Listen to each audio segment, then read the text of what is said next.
This is a story about the importance of truly knowing people. You may think you have a good read on someone, but in reality, you have no idea what they're thinking or what they're capable of.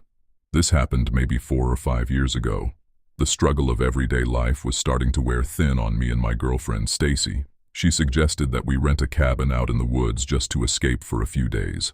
Naturally, I loved the idea, but I wasn't exactly rolling in cash. So she floated another idea. My best friend Randy and his girlfriend were close to us, so she suggested that they come with us to make it like a couple's getaway. It would be fun hanging out, and they would be able to pay for half the trip. I loved the idea, and when I presented it to Randy, he was on board immediately. Since we were taking this trip in the middle of winter, we wanted a cabin with a fireplace and somewhere that would give us that warm, cozy feeling.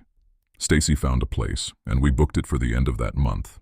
We were excited and started planning meals and other fun things to do at the cabin. Less than a week before the trip, Randy and his girlfriend broke up.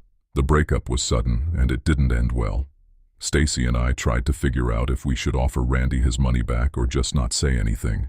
We really didn't have the funds to do this alone, but it also didn't seem fair to make Randy pay for half of a trip he wasn't even going on. I called Randy to talk about it, and he told me not to worry.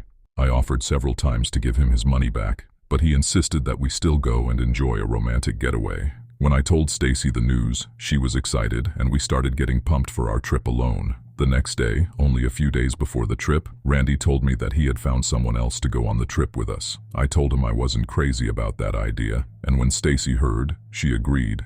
We didn't really want to travel with some random rebound that even Randy barely knew. I tried explaining to him that travel compatibility is a real thing and that we knew nothing about this woman. Randy begged. After a few minutes, he talked me into it. He even offered to pay for my entire portion of the trip, and he promised that his new girlfriend would be cool and that we would love her.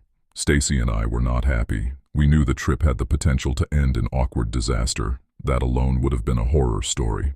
It took a little while, but we decided we were going to make the best of the situation. The weekend finally arrived, and we carpooled to the cabin together in my truck. Randy introduced us to his new girlfriend, Lucy. She seemed sweet and even a little quiet. Stacy and I are not shy. We can be loud and annoying.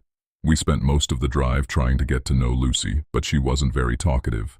I barely knew what her voice sounded like by the time we got to the cabin. The trip started fine. We all got settled in and were just hanging around the fireplace chatting. Stacy and I love playing card games, but we especially love Uno. We love its simplicity, and we could play it just about anywhere and anytime. So Stacy suggested that we play Uno, and everyone was on board. Even Lucy seemed like she was finally starting to come out of her shell.